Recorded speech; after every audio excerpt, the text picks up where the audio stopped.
Shalom à toi, dispose ton cœur à l'écoute de ce message et sois prêt à recevoir la nourriture spirituelle de ce jour.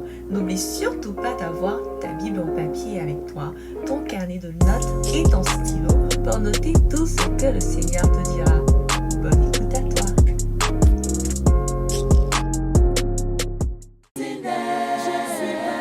Je ne suis pas satisfait, Seigneur. Je ne suis pas satisfait d'une dimension ordinaire. Je ne suis pas satisfait, Seigneur. Je ne suis pas satisfait d'une dimension ordinaire. Je ne suis pas satisfait, Seigneur. Je ne suis pas satisfait d'une dimension ordinaire. Je ne suis pas satisfait, Seigneur. Je ne suis pas satisfait d'une dimension ordinaire. Je ne suis pas satisfait, Seigneur. Je ne suis pas satisfait d'une dimension ordinaire. Je ne suis pas satisfait, Seigneur. Je ne suis pas satisfait d'une dimension ordinaire. Je ne suis pas satisfait, Seigneur. Merci Papa pour ta présence. Nous aspirons, nous soupirons après une dimension supérieure de toi, de notre communion avec toi, de notre intimité avec toi. Et ce chant, ce n'est pas un simple chant, c'est un cri qui vient du plus profond de nos cœurs. Lorsque nous disons que nous ne sommes pas satisfaits, c'est parce que nous savons qu'il y a encore mieux. Et tu nous appelles à être des violents pour nous emparer de ce qui est à nous. Merci Papa pour ta présence. Merci pour ta présence. Non, je ne suis pas satisfait. Non, non, non, je ne suis pas satisfait. Non, je ne suis pas satisfait. Non, non, non, non. Je ne suis pas satisfait d'une dimension ordinaire. Je ne suis pas satisfait, Seigneur. Je ne suis pas satisfait d'une dimension ordinaire. Je ne suis pas satisfait, Seigneur. Je ne suis pas satisfait d'une dimension ordinaire. Je ne suis pas satisfait. Merci Jésus. Merci pour ta présence. On va se tourner vers le voisin qui est à proximité. Et tu vas saluer le voisin, tu vas lui dire, il est bon d'adorer notre Dieu. Le voisin, il est bon d'adorer et de célébrer notre Dieu. Sois béni. Bénis le voisin.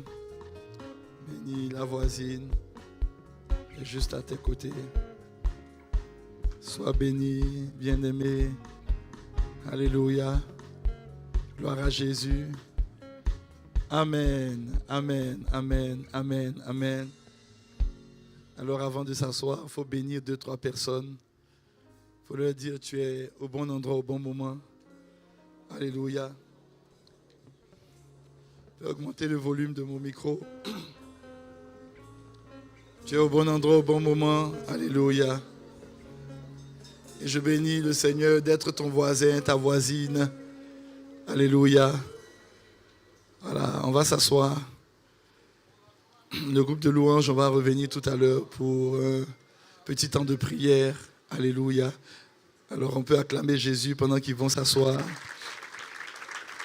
Alors tu vas dire à ton voisin, le pasteur a permis que tu t'asseyes un peu pour mieux te lever tout à l'heure. Donc tu vas lui dire, je suis sûr que tu as pris ta Bible papier avec toi. Je sais que tu as ta Bible papier avec toi, alors tu vas prendre ta Bible papier et tu vas te tenir debout. Nous voulons lire 3 passages particuliers qui vont nous conduire. Alléluia. Le premier passage se trouve dans le livre de Matthieu et nous allons prendre le chapitre 11 et le verset 12. Et la deuxième lecture va se trouver dans le livre de Luc. On va prendre le chapitre 16 et le verset 16. Et le troisième passage, on va le retrouver dans le livre des Actes, Acte 14. Et nous allons lire les versets 21 à 22. Alors, si tu as retrouvé le premier passage, nous allons le lire ensemble avec vigueur. Dis avec moi, avec vigueur. Alors, tu regardes ton voisin, il faut lui dire, ce sont les violents qui s'en emparent. On va lire avec vigueur. Voilà, si tu peux faire l'effort de te tenir debout pour qu'on lise la parole de Dieu. Voilà. On va lire ensemble. 1, 2, 3 et très fort. Depuis le temps de Jean-Baptiste jusqu'à présent, le royaume des cieux est forcé. Et ce sont les violents qui s'en emparent. On répète une deuxième lecture. 1, 2, 3. Depuis le temps de Jean-Baptiste jusqu'à présent, le royaume des cieux est forcé et ce sont les violents qui s'en emparent. La deuxième lecture dans le livre de Luc, le chapitre 16, et nous allons prendre le verset 16.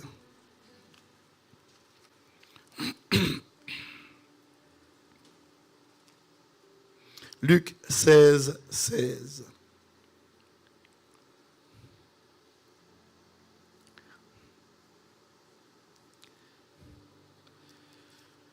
Alors si tu es prêt, on va lire la parole de Dieu ensemble. La loi et les prophètes ont subsisté jusqu'à Jean. Depuis lors, le royaume de Dieu est annoncé et chacun use de violence pour y entrer. On répète une deuxième lecture. La loi et les prophètes ont subsisté jusqu'à Jean. Depuis lors, le royaume de Dieu est annoncé et chacun use de violence pour y entrer. Alors le dernier passage se trouve dans le livre des Actes, Acte 14, les versets 21 et suivants.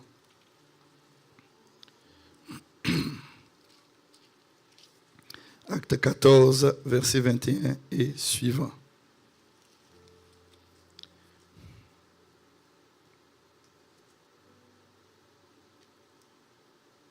Si vous l'avez, on va lire la parole de Dieu ensemble. Quand ils eurent évangélisé cette ville et fait un certain nombre de disciples, ils retournèrent à Lystre, à Icône et à Antioche. Verset 22.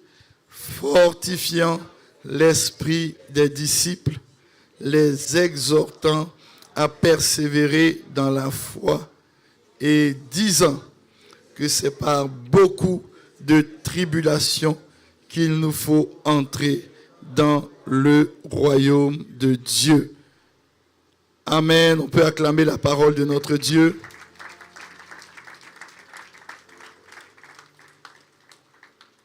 Et ne t'assois pas si vite, ne t'assois pas si vite. On va simplement surélever la parole de Dieu. La Bible que tu as en main, tu vas la surélever. Et tu vas répéter avec moi.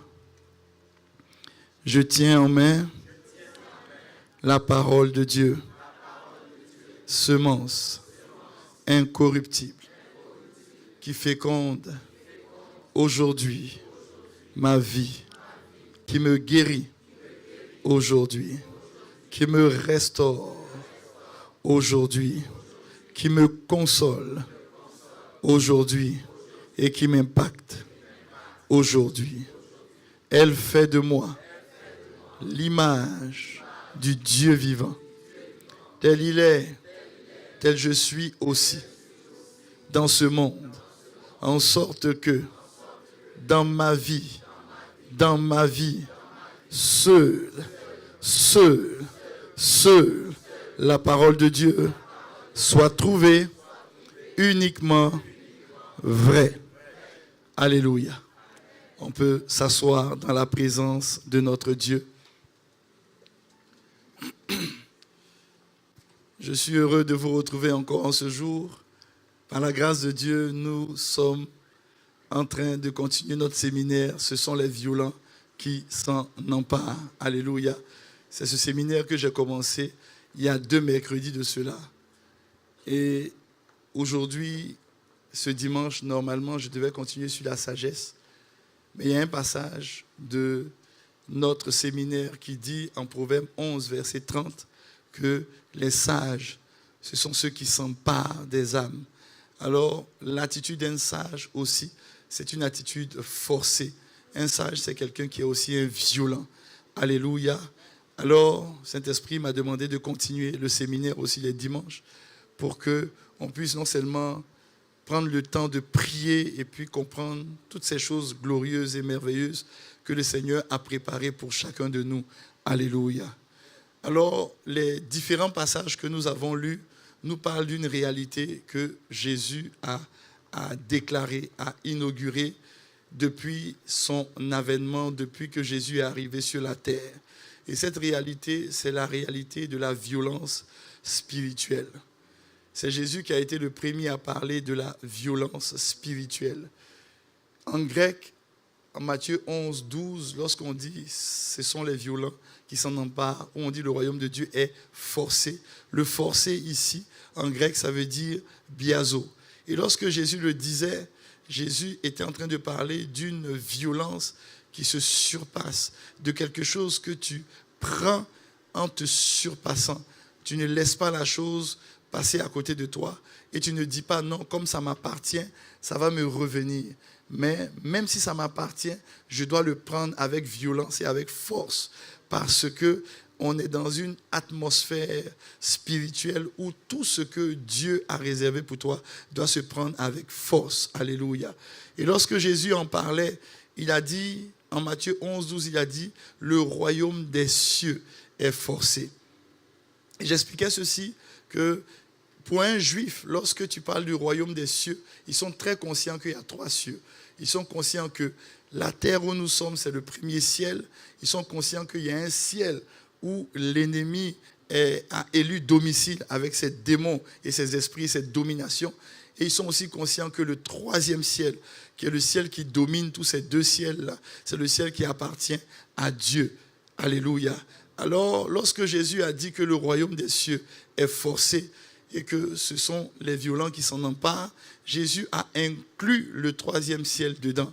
Et pour un juif, c'est incompréhensible que Jésus puisse dire que dans le royaume de notre Dieu, on y entre, on prend ce qui est à nous, ce que Dieu t'a promis, ce qui est à toi, ce qui t'appartient. Et tout ce qui appartient au royaume de Dieu se trouve dans le royaume de Dieu, notamment la sagesse, puisque la Bible dit dans le livre de Jacques que même la sagesse, elle n'est pas la sagesse qui vient d'en bas, elle vient d'en haut. Et la Bible nous dit aussi que dans le livre des Éphésiens, que toutes les bénédictions que tu attends, que tu veux voir se manifester sur la terre, elles existent aussi dans le ciel. En d'autres termes, tout ce que tu veux voir se manifester, le règne de Dieu sur la terre se trouve dans le ciel. Et lorsque Jésus a dit ceci, Jésus était simplement en train de dire que même dans le royaume de notre Papa, il faut aussi être violent. Et lorsque Jésus l'a dit, c'est clair que les gens de son époque n'ont pas compris exactement ce qu'il était en train de dire. En fait, ils ont mal compris ce qu'il était en train de dire et ils l'ont jugé. Ils l'ont jugé, c'est pour cela qu'ils ont voulu à tout prix faire taire Jésus. Le fait de vouloir crucifier Jésus, ce n'est pas parce que la tête de Jésus ne leur plaisait pas. C'est parce que tout ce qui sortait de sa bouche les contrariait et ne leur plaisait pas. Donc, ils voulaient vraiment tuer ce jeune homme-là de 30 ans qui n'a fait aucune école de pharisiens, aucune école de sadducéens, mais il dit des choses qui viennent nous déranger. Et donc, ils ont voulu le tuer.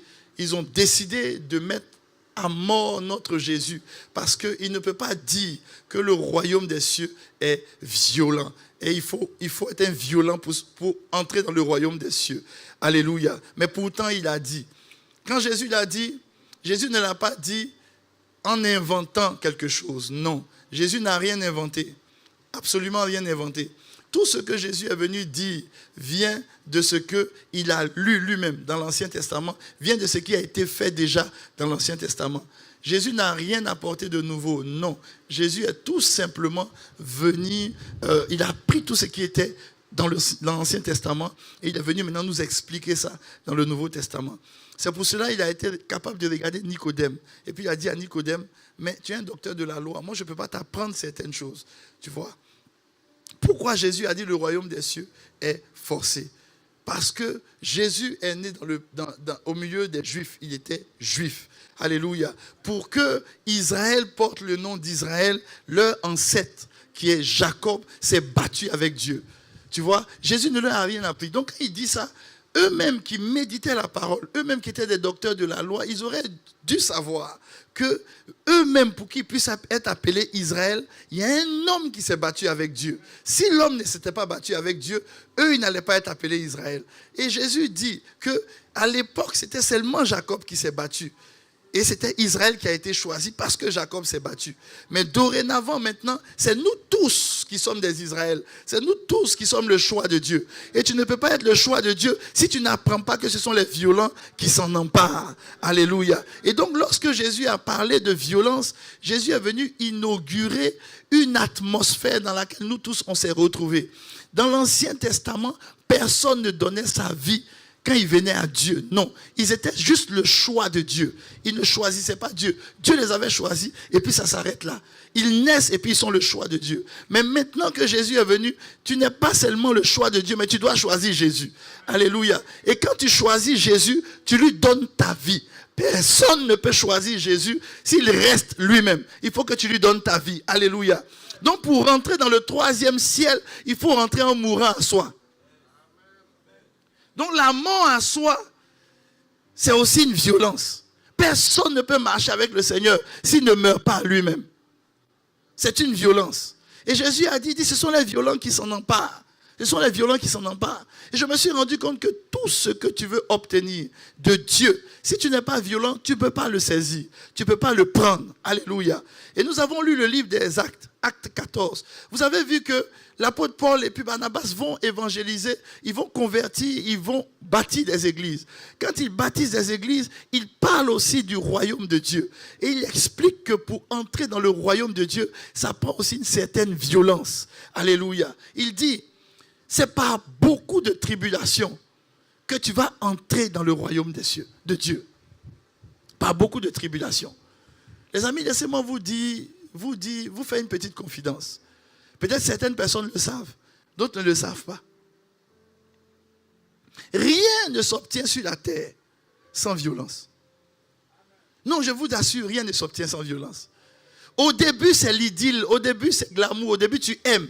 Même quand tu cherches un emploi, les premiers mois, tu aimes ton travail. C'est le travail de tes rêves. 1 mois, tu aimes ton travail. 2 mois, c'est encore le travail de tes rêves. Mais après 1 an, pour te lever pour aller au travail, si tu ne te bats pas avec ton corps, tu ne vas pas aller au travail. Est-ce que tu me suis? C'est la même chose dans tout ce qui est sur cette terre. Tout, absolument tout. Tout ce que tu fais sur la terre, tu dois user de violence. Si tu n'uses pas de violence, tu ne peux pas avancer. Même pour éduquer les enfants. Demandez à des parents, ils vont vous dire. Au début, les gens du dehors vont regarder ton enfant et dire, ah, Papounet, il est trop beau. Mais ils n'ont qu'à venir vivre avec toi. Le beau que tu as mis en 1 heure de temps dehors, les parents vivent avec lui tous les jours. Ça prend de la violence pour être un bon parent. Ça prend de la violence pour faut être fidèle dans les petites choses. Tout prend de la violence. S'il n'y a pas de violence, tu ne peux rien faire. Absolument rien. Mais les amis, vous savez, chaque fois qu'on dit que quelqu'un est violent, c'est parce que devant lui, il y a une résistance. S'il n'y a pas de résistance, il n'y a pas de violence. S'il n'y a pas de résistance, il n'y a pas de violence. Tu veux être excellent dans ta vie, il faut que tu sois violent. Mais si tu es violent, ça veut dire que tu auras des résistances. Tout ce que tu veux faire de bien, tu auras des résistances. Et tout ce que tu veux voir de bien se produire dans ta vie, tu auras des résistances. Peu importe les promesses qui sont sur ta vie, tu auras des résistances. Ce séminaire, c'est pour dire à chacun de nous qu'on a trop longtemps dormi sur nos lauriers. On a trop longtemps fait des choses avec beaucoup de laxisme. On a trop longtemps été tiède. C'est pour cela que tu ne vois pas les choses se passer dans ta vie. C'est pour cela que des attaques qui ne devaient pas être des attaques contre toi deviennent des attaques contre toi. Parce que tu n'es pas violent dans beaucoup de choses. Oh, il faut que tu sois violent. Si tu n'es pas violent, tu ne vas rien voir se produire. Et je veux te pousser à la violence extrême. Dis à ton voisin, le pasteur va te pousser.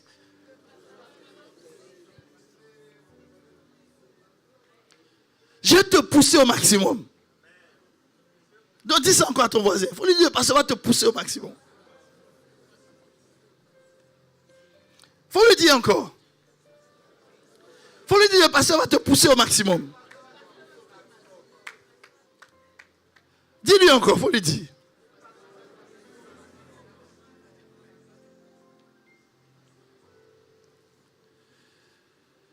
Tu dis à ton, pose la question à ton voisin, il faut lui dire, de la part du pasteur, je peux te poser une question. Et puis maintenant tu lui demandes, les promesses sur la résurrection de Jésus, est-ce que ce n'était pas écrit avant que Jésus vienne? Et puis ton voisin n'est qu'à te répondre. C'était écrit, non? Est-ce que ce n'était pas écrit? Maintenant, demande à ton voisin, est-ce que tout ce qui concerne Jésus devait s'accomplir? Oui ou non? Ça devait s'accomplir, oui ou non? Maintenant, tu dis à ton voisin, pourquoi la Bible dit que Jésus a prié pour que la résurrection s'accomplisse? Il faut lui poser la question, pourquoi il a prié? Maintenant, il faut lui dire, maintenant ça c'est plus une question, il faut lui dire de la part du pasteur. Il faut lui dire, le pasteur dit que quand Jésus partait, Jésus a dit qu'on va faire de plus grandes choses que lui. C'est pas vrai? Beaucoup de personnes inscrivent le plus grandes choses seulement dans certains aspects de la vie. Mais allons même dans l'aspect le plus basique. La vie de prière de Jésus. S'il dit qu'on va faire de plus grandes choses que lui, est-ce à dire que notre vie de prière aussi doit être plus intense que lui? Ton amen me fait un peu peur. Non, ton amen me fait beaucoup peur. Quand je commençais ce séminaire, le Seigneur m'a dit, il y a des attaques que les gens ne devaient pas avoir. Il y a des combats que beaucoup de personnes ne devaient pas mener. Mais ces personnes amènent des combats et sont attaquées parce qu'elles ne sont pas violentes, même dans leur vie de prière. Les amis, on ne prie pas quand il y a un besoin. On ne prie pas quand tu attends quelque chose. Quand tu attends quelque chose que tu pries, ce n'est plus la violence. La violence, c'est quand tu pries, même quand tu n'as pas envie de prier. Oui. C'est-à-dire que ta vie de prière ne dépend plus d'une circonstance que tu as vécue. Mais ta vie de prière, tu décides d'être violent en toute occasion, en toute situation. Et puis tu pries. Quand Jésus a dit que ce sont les violents qui s'en emparent, le verbe emparer, c'est harpazo. C'est-à-dire, même quand tu sais que c'est pour toi, Tu n'attends pas qu'on mette ça dans ta main. Mais tu t'en vas chercher de force. Pourquoi? Parce que même quand c'est pour toi, on ne va pas te donner ce qui est à toi. Il faut que tu prennes ce qui est à toi. Il faut que tu ailles chercher ce qui est à toi. Il faut que tu bouscules pour prendre ce qui est à toi. C'est cela s'emparer. Et l'apôtre Paul dit, pour que tu t'empares, il y aura devant toi des résistances qu'on appelle des tribulations. J'ai commencé le mercredi dernier à parler des tribulations. Je vais t'en parler encore aujourd'hui. Tout ce que tu veux faire de bien, tout ce que tu veux obtenir de Dieu, sache qu'il y aura toujours des tribulations. Si c'est une promesse qui est sur ta vie, prépare-toi à affronter des tribulations. Si c'est une élévation que tu veux voir, prépare-toi à affronter des tribulations. Quel que soit ce que tu veux faire. Et les tribulations, c'est même dans ta vie de prière. Si tu veux que ta vie de prière soit violente, tu auras des tribulations. Si tu veux obtenir quelque chose de Dieu, tu auras des tribulations. Les amis, ce n'est pas toujours un message qu'on aime. Parce que le message qu'on aime, c'est on a besoin qu'un prophète s'élève là et puis va prophétiser sur notre vie et puis ça va s'accomplir. Et puis ça s'arrête là. Si je te dis ça, on aura manqué quelque chose. Même l'excellence à l'école. Il faut dire à ton enfant que s'il veut être excellent, il y aura des tribulations. Il doit forcer. S'il ne force pas, il ne peut pas être excellent. Alléluia. J'ai vu des personnes qui prient, disent, pasteur, j'ai besoin d'avoir la douceur du Saint-Esprit. On n'a pas la douceur du Saint-Esprit. Quand matin on se lève et puis on est devenu doux un coup. Qui t'a dit que ça fonctionne comme ça? Ça ne fonctionne pas comme ça. On dit non, mais pasteur, tu sais, Salomon, il a dormi la nuit, le matin il s'est réveillé, il était sage.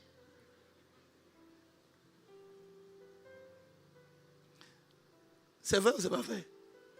Non, est-ce vrai ou pas? Hein? Tout le monde dit c'est vrai, non? C'est que vous n'avez pas bien lu votre Bible. Parce que c'est quand il lit Ecclésiaste, tu te rends compte qu'il a cherché. Hein?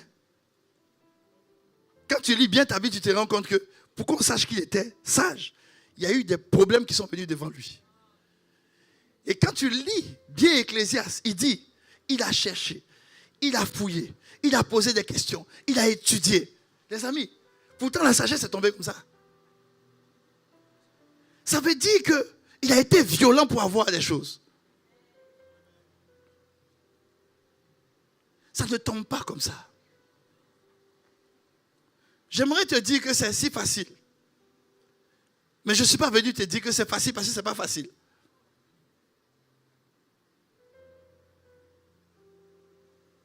Ce que je suis venu te dire, c'est que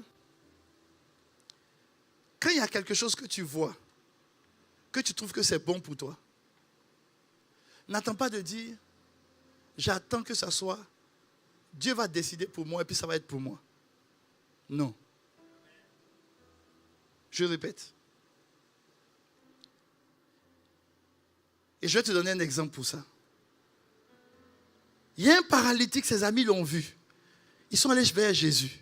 Il y avait tellement de monde dans la maison, dehors, partout, il y avait du monde. On n'a jamais vu ça dans l'Ancien Testament. Mais quand Jésus est venu, Jésus a posé des actions où il y a certains miracles qui ont été forcés pour les avoir. Il y avait tellement de monde que personne ne pouvait entrer. Ce paralytique-là, il était couché. Et puis ses amis ont pris son lit. Ils ont ouvert le toit. Et puis ils l'ont fait descendre. Est-ce qu'il n'a pas reçu son miracle? Non, ton amen ne me plaît pas. Regarde ton voisin, il faut lui dire, même si toutes les portes du Canada sont fermées, ce que tu ne sais pas, c'est que nous, on peut ouvrir la toiture pour descendre.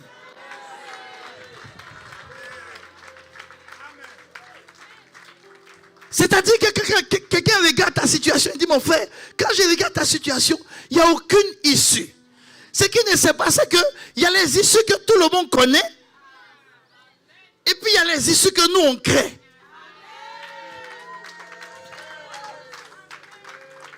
C'est-à-dire que toi, tu connais les issues. Toi, tu me parles de ce que toi, tu connais. Mais il y a des issues que toi, tu ne connais pas, que Dieu connaît. Et j'aime trop la parole de Dieu. Il dit le royaume des cieux. Ça veut dire que même si tout est fermé, il y a une issue. C'est là-bas qu'on va ouvrir. Et puis c'est là qu'on va descendre. Jacob a vu sa vie. Papa a béni Jacob. Papa était un prophète. Il a prophétisé sur lui. Le gars a vu sa vie tourner en rond. Il dit, je ne comprends pas ce qui m'arrive.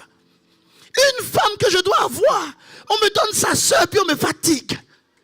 Il dit, je vais prendre combien d'années pour un salaire? Mon salaire a changé. C'est quelle vie ça? Pourtant, on dit, je suis béni. Je sens la bénédiction. Mais le problème, c'est que la bénédiction, je ne la vois pas. Que faire? Je sais qu'il y a un endroit où je peux être violent. Je n'ai pas besoin. La Bible dit, écoute-moi bien, quand tu lis Genèse 32, la Bible dit que Jacob s'est battu avec les hommes. Mais il ne s'est pas vraiment limité aux hommes. Se battre avec les hommes, c'est le premier ciel. Mais il s'est battu aussi avec Dieu. Donc quand tu lis Jacob, il s'est battu avec Dieu. Mais les amis, qui sur la terre peut se battre avec Dieu? Qui sur la terre peut se battre avec Dieu? Dieu a besoin de... Il fait comme ça. Tu perds toutes tes forces. Mais Dieu l'a laissé juste pour qu'un peuple sorte de lui. S'il ne s'était pas battu, Israël n'allait jamais exister. Jamais. Mais il s'est battu. Et il a changé son nom. Je suis venu te dire, c'est facile de s'asseoir pour dire, moi dans ma situation, je ne sais pas quoi faire. Ça là, c'est la chose la plus facile à dire. Mais tu as trop dit ça. Et puis tu es toujours là, tu n'avances pas. C'est facile de dire, moi-même, vraiment, je ne sais pas ce qui m'arrive, mes parents étaient... Ça, c'est facile de dire ça. Mais les amis, se battre, c'est-à-dire que tu rentres dans la prière. Tu te bats dans la prière. Tu rentres dans l'adoration. Tu te bats dans l'adoration. Tu rentres dans la méditation de la parole de Dieu. Et puis tu dis, la parole que je lis, c'est le logos. Mais il faut que le logos devienne un réma. S'il n'y a pas de réma, je ne laisse pas cette parole. Tu es là, tu lis la parole, tu dis non, je ne la laisse pas. Parce que jusqu'à présent, c'est un logos. Or, le logos ne peut rien faire. Tout le monde a le logos. Moi, j'ai besoin que le logos devienne un réma. Alors, je médite la parole. Tu médites jusqu'à ce qu'il y a quelque chose dans la parole qui vient et qui te parle. Il dit, il veut voir où sont ces violents.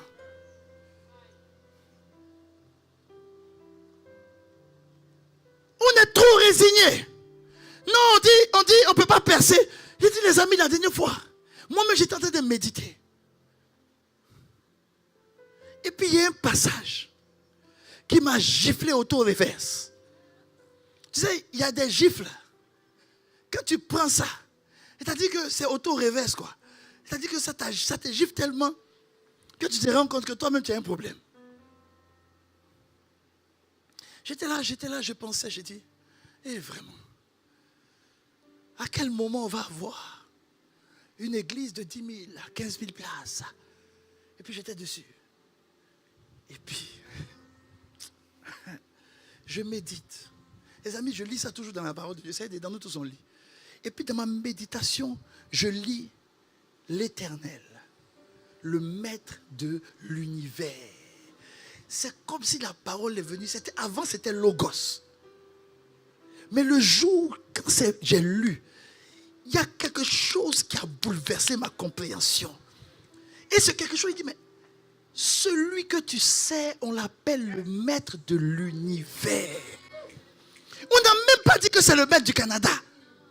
C'est-à-dire que les petites bêtes que tu ne vois même pas dans le Canada, Fourmio, il est le maître.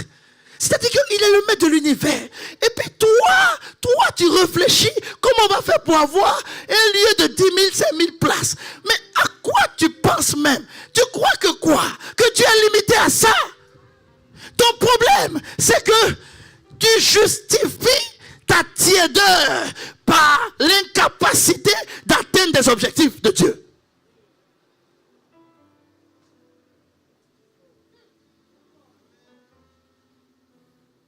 Il dit, tu justifies ta tiédeur. Quand on faisait les 40 jours de prière, j'ai dit, mes fils ici qui allaient m'inscrire dans une salle. Et là, Denis m'inscrit dans une salle de sport. Il dit, le matin, pasteur, si on finit, avant de rentrer à la maison, on fait 40 jours de prière, de jeûne. Il dit, on va en salle, tu vas t'entraîner. Il y a longtemps, j'avais fait cardio. Je me suis mis sur un tapis. Au début, tu cours, tu es content. Tu cours, en courant même, tu fais un peu tes phases. 5 minutes. 10 minutes. 15 minutes. 20 minutes. Et puis je regarde. Mon Denis à côté de lui, il court à l'aise. 30 minutes, il est comme ça. Moi, 30 minutes. Je dis, oh, 30 minutes. Les amis, c'est là que je me suis rendu compte que, en fait, la violence, c'est lorsque tu risques, pensant que tu vas perdre et tu t'en gagner. Oui. Je pensais que je ne pouvais pas faire plus de 30 minutes. Il dit, pasteur, il faut continuer. Les amis, il y a une chose qui s'est produite pendant qu'il était en train de courir sur le tapis. Je regardais le chrono du tapis. À 25, on dirait que j'allais cracher mes poumons. Oui, à 25 minutes. Mais il y a une chose qui s'est produite. Dès que j'ai dépassé 30 minutes, c'est comme si j'avais plus connu la fatigue. J'ai dit, mais qu'est-ce qui se passe? Et quand j'étais en train de préparer le séminaire, le Seigneur me dit, c'est ça la violence. C'est-à-dire, tu crois que ici c'est ta limite. Et puis quand tu arrives là, quand tu es prêt à abandonner, c'est là que tu ne dois même pas laisser. Jacob se battait avec l'ange. Quand il a atteint sa limite, il était prêt à abandonner. Il dit, je ne te laisse pas partir. Il a frappé. Il dit, c'est pas grave, je ne laisse pas partir. C'est là qu'il a reçu sa bénédiction. Les amis, il n'a pas reçu sa bénédiction au départ quand c'était facile. Non, il a reçu sa bénédiction quand lui-même il était épuisé de combattre. Ça veut dire qu'il y a beaucoup de choses qu'on n'a pas. Pas parce que Dieu ne veut pas, mais parce qu'on n'a pas dépassé nos propres limites.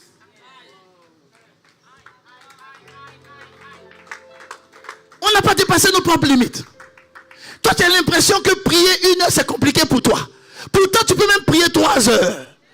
Mais le problème, c'est que quand tu as atteint ça, toi-même, tu es essoufflé. Tu ne veux pas faire le pas supplémentaire. C'est pour ça que Jésus dit, si quelqu'un te pousse à faire 1000, fais-en.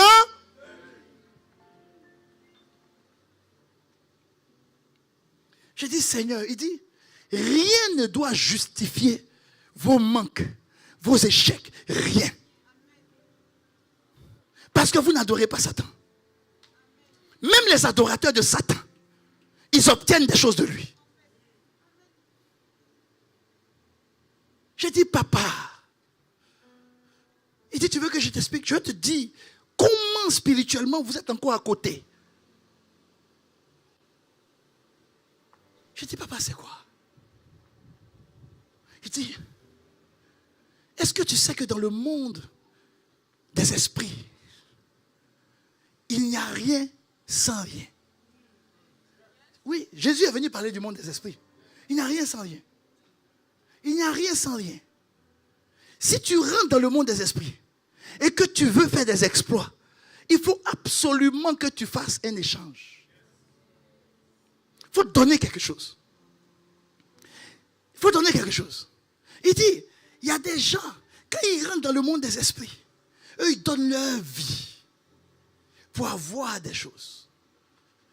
Maintenant, quand nous on rentre maintenant dans le monde de Jésus, il dit, si tu ne donnes pas ta vie, tu ne peux rien avoir. La vie là, c'est tout. J'ai dit, Seigneur, comment c'est tout? Il dit, si ton bas est une occasion de chute, qu'est-ce que tu dois faire? Les gens, souvent on a l'impression que chute là, c'est juste péché.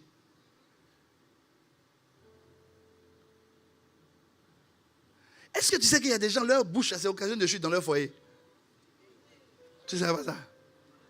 Est-ce que tu sais ça?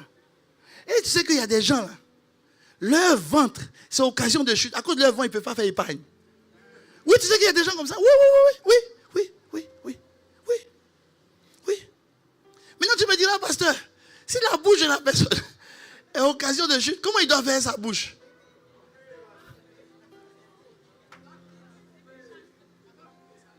Selon toi, il doit faire quoi? Il doit faire quoi? Hein?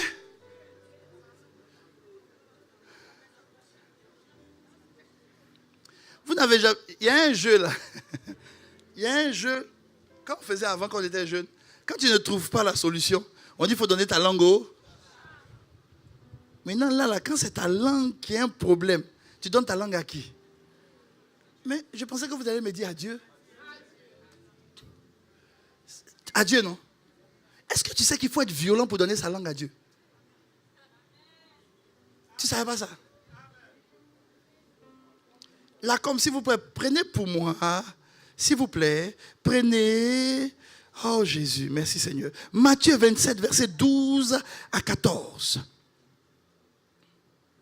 Matthieu 27, verset 12 à 14.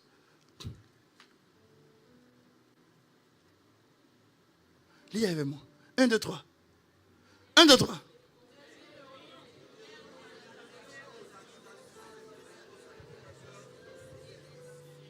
On va reprendre doucement. Mais il ne répondit rien à qui? Aux accusations de qui? Des principaux et des anciens. Verset 13. Alors, Pilate lui dit, vous savez de qui on parle là? C'est de qui? Pilate est en train de parler à qui? Et puis il dit quoi à Jésus? N'entends-tu pas de combien de choses ils font quoi? Verset 14. Jésus a donné sa langue à qui?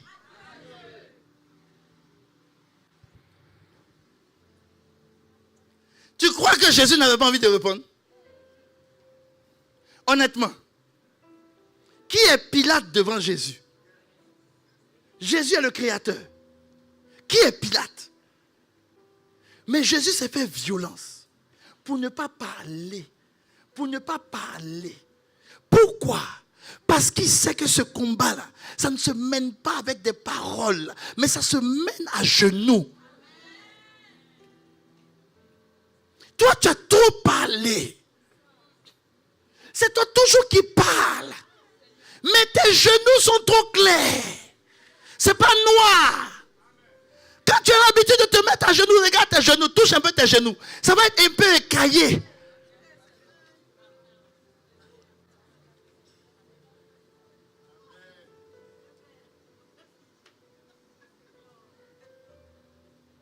Tu es toujours à genoux en train de pleurer. Crier.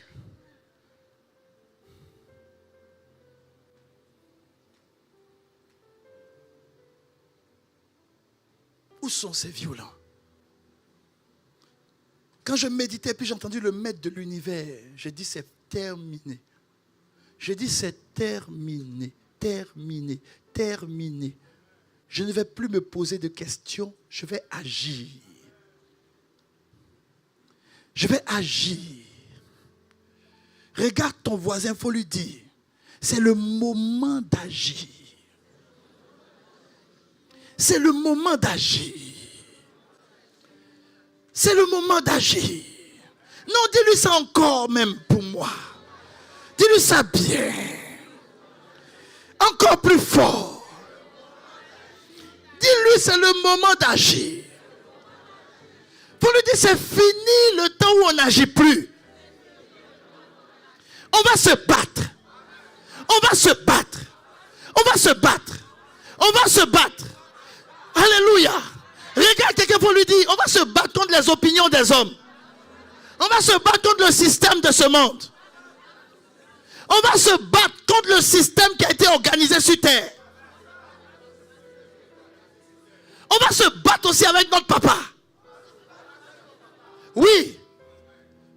Parce que quand Dieu parle, écoute-moi bien. Tu sais pourquoi tu dois te battre avec lui? Parce que tout ce qui sort de sa bouche ne retourne pas à lui sans accomplir ce pourquoi c'est sorti. Pourquoi pour toi ça n'accomplit pas? Et puis tu ne dis rien, tu es là, tu n'es pas révolté, tu ne te bats pas. Pourquoi? Pourquoi? Pourquoi? Parce que Satan t'a distrait. La Bible dit, Jacob, Genèse 32, on dit, Jacob s'est battu contre les hommes.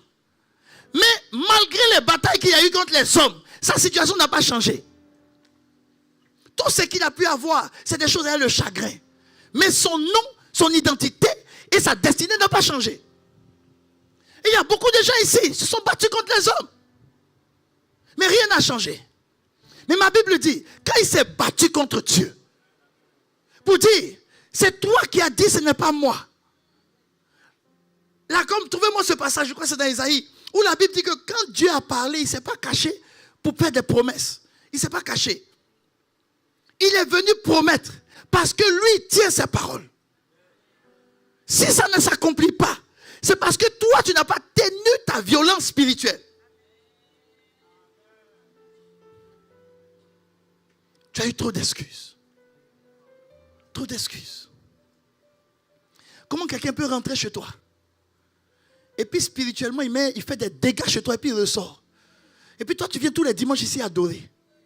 Il y a quoi? Ça veut dire que ta maison, tu n'as pas balisé ta maison? Oui. Toute ta vie de prière, c'est à l'église. Toute ton adoration, c'est à l'église. Donc quand tu es à l'église, on ne peut pas te toucher. Mais quand on rentre chez toi, c'est une passoire.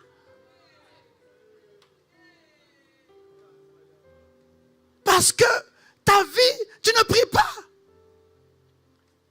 Tu n'es pas constamment en train de prier.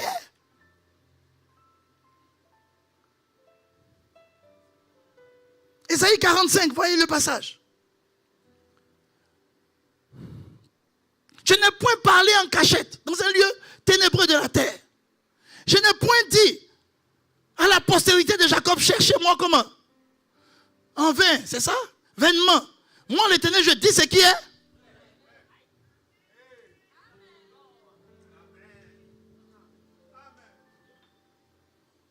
Un jour, j'étais en discussion avec un païen au travail. Et puis il m'a dit quelque chose que je ne vais jamais oublier. Il dit, votre Bible là, c'est quel est ce Dieu là qui passe tout son temps à vouloir vous prouver qu'il est grand? Moi j'ai pris ça pour une attaque.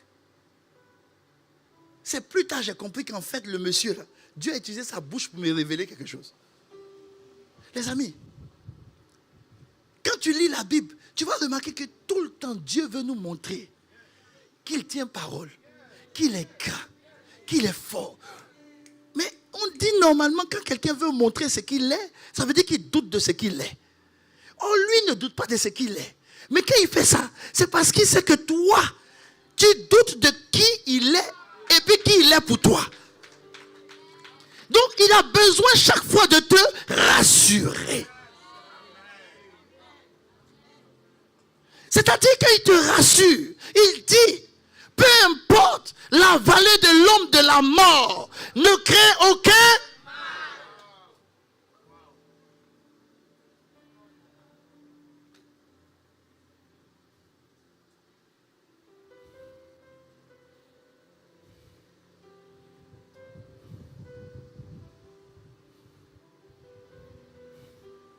J'ai dit, Seigneur, pourquoi on doit marcher dans l'ombre de la vallée de la mort?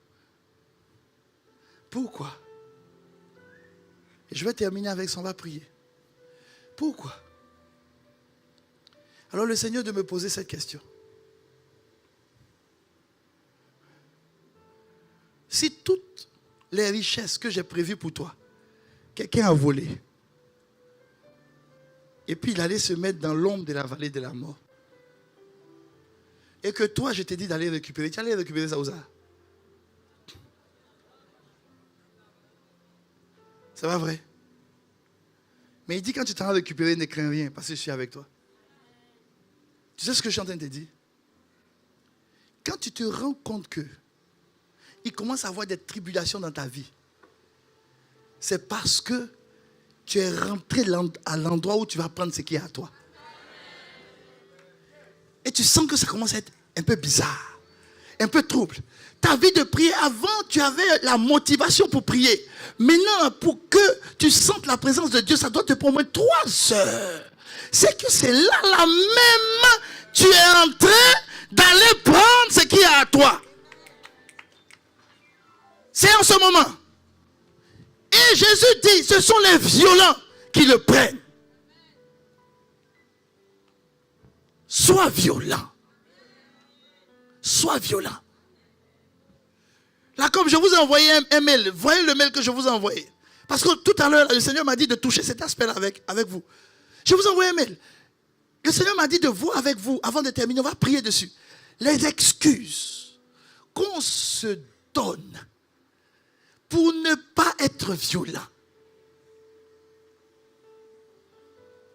Quand je dis au Seigneur, montre-moi les excuses, il dit, pour prendre toi-même tes propres excuses. J'ai dit, ok, je vais prendre mes excuses. Ma propre excuse c'était, je n'étais pas prêt. Souvent, certaines personnes disent, Dieu ne m'a pas encore élevé parce que je ne suis pas prêt. Vous avez déjà entendu ça? Non, Dieu est en train de me préparer. Regarde quelqu'un, il faut lui dire que quand Jésus a donné sa vie à la croix, il a dit que tout est. Tout est. Est-ce que tu sais qu'en une journée, tu peux être prêt pour le sommet? Oui, non, tu ne savais pas ça? Si tu veux. Si tu veux. En fait, ça appartient à celui qui veut. Parce que tout est possible à celui qui... tu ne me dis pas ça bien. Mais pourquoi tu ne me dis pas ça bien? Pourquoi tu ne me dis pas ça bien? Donc quand tu dis non, parce que c'est parce que je ne suis pas prêt. Tu attends quoi pour être prêt? Tu veux attendre encore 20 ans pour être prêt? Qui t'a dit que la vie va t'attendre? Surtout au Canada ici, où à cause des hivers, les années passent. Tu ne te rends même pas compte que les années passent. Oui, le temps de te rendre compte, ça fait 10 ans que tu es là. Et puis depuis 10 ans, tu dis, pour moi, on va marcher au Canada. Mais depuis, on ne voit rien. C'est moi que Dieu va utiliser. Oui, de toute façon, ce n'est pas toi seul. Dieu va nous utiliser nous tous. Mais ceux que Dieu utilise, ce sont des gens qui ne disent pas, je suis, mettez-moi s'il vous plaît ça. Je ne suis pas prêt. Et à chaque excuse que moi je me donnais, le Seigneur m'a donné des passages. Mettez le passage qui suit. Je ne suis pas prêt. Le passage de je ne suis pas prêt. Là, comme depuis le séminaire, vous faites un excellent travail. On peut acclamer le Seigneur pour eux. Continuez comme ça. Ce matin, j'étais en train d'expliquer pour dire, même quand tu dois faire quelque chose pour Dieu, que tu ne te sens pas prêt, ne baisse pas les bras. Oui, non. Il ne faut pas penser que c'est parce que tu n'es pas prêt. Quand tu dis je ne suis pas prêt, regarde, Philippiens 4, verset 13. Oui, je ne suis pas prêt. Mais il y a quelqu'un qui vit en moi qui me fortifie. Donc en fait, à cause de lui, je suis prêt à tout mot. Et en tout. Dis-toi à ton voisin, je suis prêt. Tiens-toi debout, on va prier. Sur ce point-là déjà. Dis, je suis prêt. C'est moi le violent et la violente que Dieu appelle, je suis prêt. Je suis prêt. Maintenant tu fais ça. Là où tu es, tu fais comme si tu fais un pas. Tu es en train de traverser ton guet de Jabok. Et puis maintenant tu vas rentrer dans la dimension où tu vas te battre avec Dieu. Donc maintenant tu commences à bouger un peu comme ça. Tu dis au voisin, excuse-moi si je te dérange un peu, mais c'est pas grave. Actuellement c'est un combat, je ne laisse pas ça. Et tu dis, à partir d'aujourd'hui, je suis prêt. À tout moment, toutes circonstances, bon ou mauvais, je suis prêt. Prêt à faire l'œuvre de Dieu. Prêt à réussir pour Dieu. Prêt à accomplir des exploits pour Dieu. Je suis tout le temps prêt. Prie maintenant, prie. Je suis tout le temps prêt. Je refuse ce langage où on dit je ne suis pas prêt. Non, je suis prêt. Parce que je peux tout par celui qui me fortifie. Je suis prêt. Prie. Je suis prêt. Ah, je suis prêt. Je suis prêt. Oh, je suis trop prêt même. Je suis prêt. Je suis prêt. Je suis prêt. Tu dis, je suis prêt pour être une bonne épouse. Je suis prêt pour être un bon époux. Je suis prêt pour être un bon enfant pour mes parents. Je suis prêt pour réussir mes études. Je suis prêt pour accomplir des exploits. Je suis prêt. Je refuse les mensonges de l'ennemi. Je suis prêt. Ah, je suis prêt. Je suis prêt. Je suis prêt. Je suis prêt.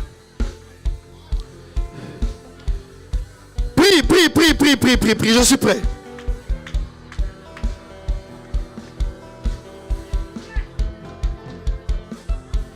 Alléluia.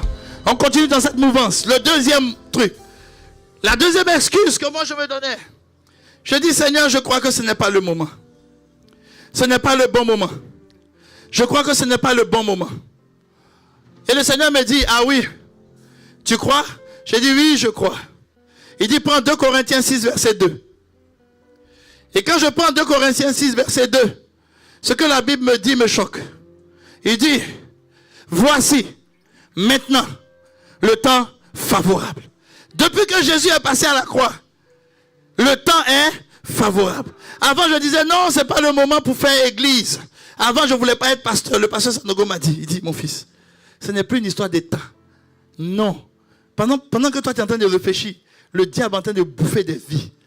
Ce n'est plus une histoire d'état. Pendant que tu es en train de réfléchir, il utilise les entreprises qui sont financées par lui pour détruire des destinées. Pendant que toi, tu es en train de chercher le temps, eux, ils ne cherchent pas le temps. J'ai dit, il dit, tu as lu ça dans le Nouveau Testament, non? J'ai dit, oui. Il dit, dans l'Ancien Testament, je te montre quelque chose. La Bible dit, jette ton pain sur la surface des eaux. Jette. Quand tu finis, fais aussi autre chose. Il ne faut pas attendre le temps favorable. Le temps est déjà favorable. Depuis que Jésus est venu sur la terre, le temps est déjà favorable. Un jour, un de mes fils qui est venu me voir, il dit, pasteur, oui, je suis en train de faire des papiers pour que ma femme vienne, mais il y a tellement d'opposition, j'ai l'impression que ce n'est pas le temps. J'ai dit, c'est faux. Comment toi, tu es ici seul et puis ta femme est là-bas et puis tu me demandes si c'est le temps? Il y a quel temps ça? Tu veux brûler ici seul? Il a dit, mets-toi en genou à prier. Le temps est le temps. C'est favorable. Qui a dit que ce n'est pas favorable? C'est favorable. C'est un mensonge de l'ennemi. C'est un mensonge. Le diable vient et puis te dit, oui, vous savez, non, oui, attendez, le bon moment. Quel bon moment? Eux, là, ils n'attendent pas le bon moment. J'ai dit, ah, Seigneur, il dit oui. J'ai dit, bon, en ce moment, certains viennent me voir, pasteur, bon, en ce moment, ça m'intéresse de payer une maison, mais ce n'est pas le temps favorable, les maisons sont chères. J'ai dit, est-ce que Dieu a un problème pour payer une maison 1 million pour toi? Mais c'est quoi ton problème? Donc toi, tu attends que les maisons descendent à 200 000. Sache qu'à partir de maintenant, là, au Québec, ça ne va plus arriver. On est en train de ressembler à Toronto. Hein. Ça va grimper seulement. Donc ne pense même pas que le temps va t'attendre. Ça t'attend. Oh. Dis à ton voisin, prions. Parce que le temps est favorable. Faut lui dire le temps est favorable. Faut lui dire le temps est favorable. Faut dire le temps est favorable. Le passage dont je parlais dans Ecclésiaste, c'est sème ta semence le matin et puis le soir, quoi, ne laisse pas reposer ta main. C'est ça que je dis dans Ecclésiaste. Ça veut dire que Dieu pour Dieu, tout le temps est favorable. Élève la voix. Et puis avec une colère sainte, tu dis dorénavant, je refuse le mensonge de l'ennemi. Le temps est favorable pour moi. Le temps de faire ton commerce, c'est le temps. Le temps de faire cette entreprise, c'est le temps. Le temps de faire ce que tu dois faire, c'est le temps. Le temps de faire l'œuvre, c'est le temps. Ah, c'est le temps, tout est accompli. C'est le temps. C'est le temps. C'est le temps. Ah oui, c'est le temps. Ah, c'est le temps. C'est le temps. C'est le temps.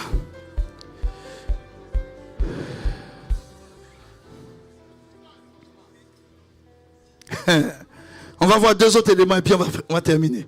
Il y a tellement de choses. Le Seigneur m'a permis de recenser mais sans excuse, qui m'ont empêché de réaliser des choses que je devais réaliser. J'ai pris quelques-uns chez moi, quelques-uns chez ma femme. Toutes les excuses qu'on a mis là.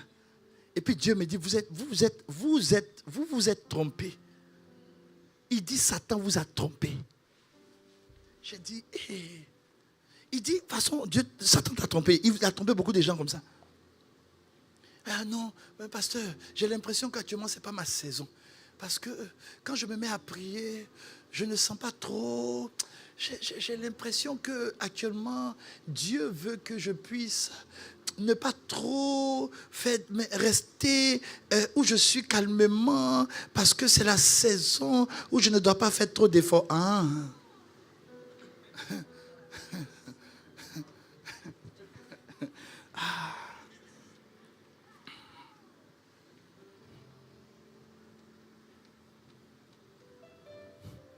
J'ai dit, Seigneur, écoute-moi. J'ai dit, Seigneur, il dit, je vais te choquer, mon fils.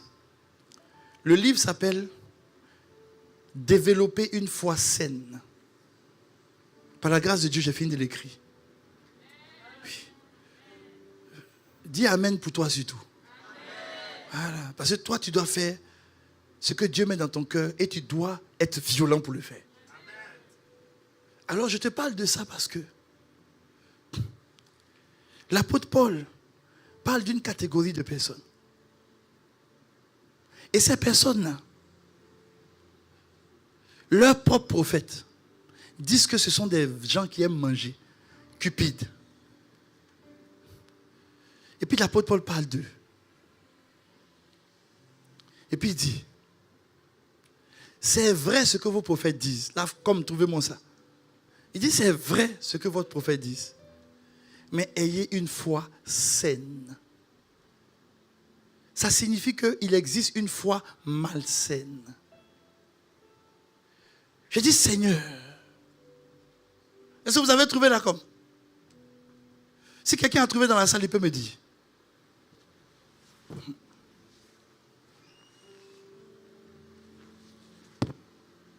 Quelqu'un a trouvé?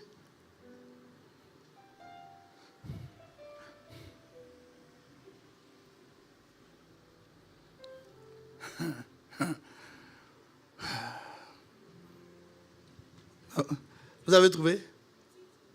Titre 1, il faut lire. Lis à haute voix, ma fille.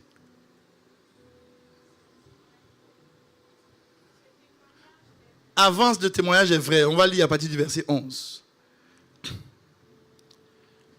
Verset 11. Enseignant pour un gain honteux ce qu'on ne doit pas enseigner. Verset 12. L'un d'entre eux, n'est-ce pas? Vas-y, ma fille, lis. Comme c'est toi, vas-y. L'un d'entre eux, oui, le prophète a dit, crée-toi, toujours quoi? Menteur, méchante, ventre. Et comment? On dit le témoignage comment? C'est pourquoi sévèrement, afin qu'ils aient quoi? Ça veut dire que la foi saine, c'est celle-là qui constate ce qui est vrai, mais qui est mauvais dans ta vie, et puis qui te dit, il faut que ta foi change. Quand le Seigneur m'a montré ça, tu vas lire le livre, j'ai compris que tout ce que, quand on dit les Africains aiment retard, ça peut être vrai, parce qu'on l'a constaté. Mais moi, qui suis dans le Seigneur Jésus, ma justice, elle vient de la foi. Tu es au Canada, c'est vrai que c'est compliqué de trouver travail au Canada. Le témoignage est vrai. Mais si tu crois ça, la Bible dit que ta foi est malsaine. C'est vrai que pour se marier au Canada, c'est compliqué. Ça, c'est le témoignage qui est vrai. Si tu crois ça, c'est que ta foi est malsaine. Et il dit, il faut les reprendre. C'est vrai, mais ça va les tuer. Ils n'ont qu'à croire ce que moi j'ai fait. C'est pour ça, les amis.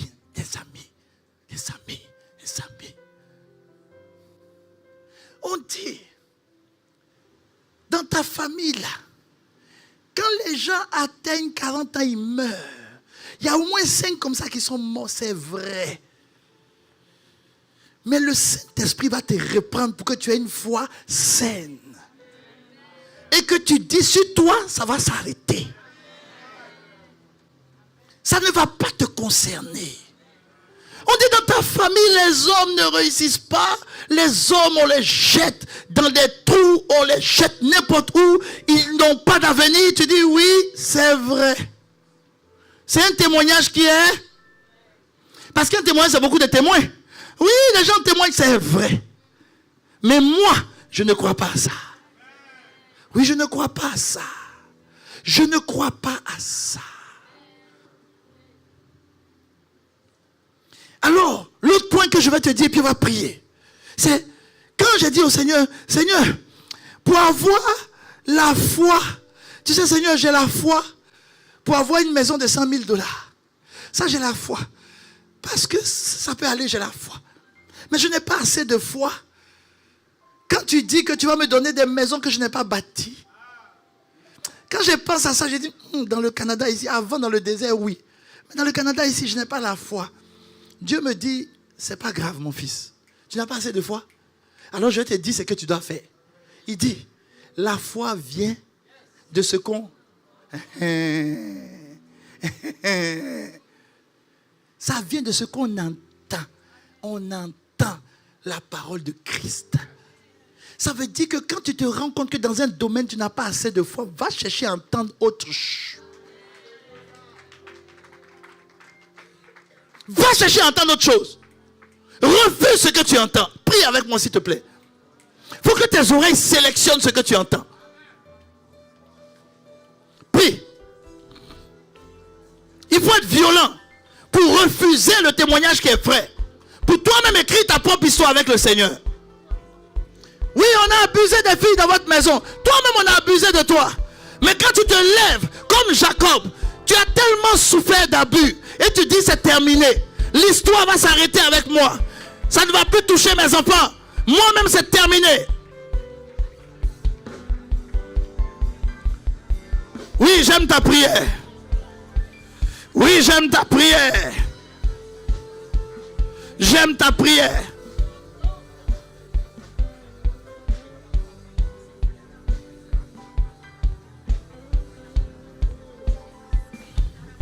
Et on va terminer avec cette prière. Avant, j'étais trop dans les signes. Seigneur, montre-moi un signe que c'est. Montre-moi un signe, je t'en supplie. Et puis je suis là, je n'ai pas de signe. Il dit, regarde comment le diable est en train de te tromper. Tu as un livre de 66 livres dans ta main. Et puis tu dis de te donner signe encore. C'est quel signe tu veux voir? J'ai dit au Seigneur, il dit, tu veux que je te délivre un peu? J'ai dit, oh Seigneur, délivre-moi. Matthieu 16, verset 4. Il dit, une génération perverse, une génération méchante demande un signe. Il n'y aura pas d'autre signe que ce que j'ai fait avec Jonas. Tu veux signe? Il n'y a pas autre signe. C'est terminé. Jésus dit, quand Jésus a dit ça, les Israélites ont dit, mais l'enfant là de 33 ans, il raconte quoi? Même il dit, c'est fini. Il ne faut pas dire, non Seigneur, montre-moi un signe que c'est... Oui, il n'y a pas de signe, c'est terminé. Toi-même, il faut arracher la chose. Arrache la chose. Ah, regarde ton voisin pour lui dire, le dernier round de prière. Oui, je n'ai plus besoin d'un signe. Moi-même, je suis devenu un signe. Je suis devenu un signe moi-même. Les gens veulent voir que Dieu fait des miracles. Ils verront mon miracle. Et ils verront que moi, je suis un signe. Les gens veulent voir qu'à 50 ans, tu peux avoir un mariage heureux et même faire des enfants. Oui, je serai un signe pour eux. Les gens veulent voir que je peux, oui, l'enfant que j'ai a mal commencé. Oui, c'est vrai. Tout le monde témoigne que cet enfant est comme ça.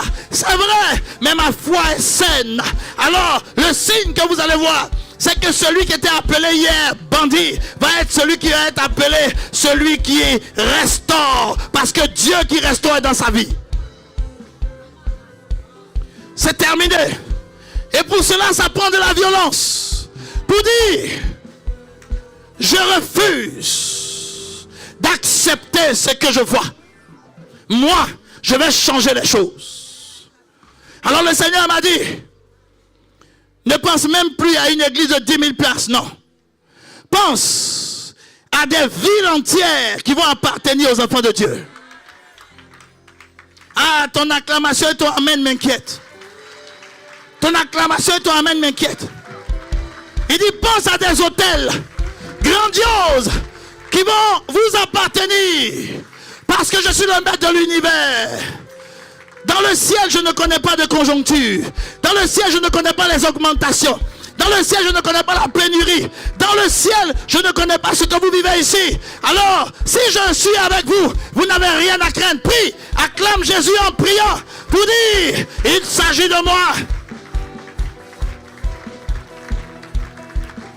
Papa, merci. Parce que tu fais de nous des violents. Dans le nom de Jésus.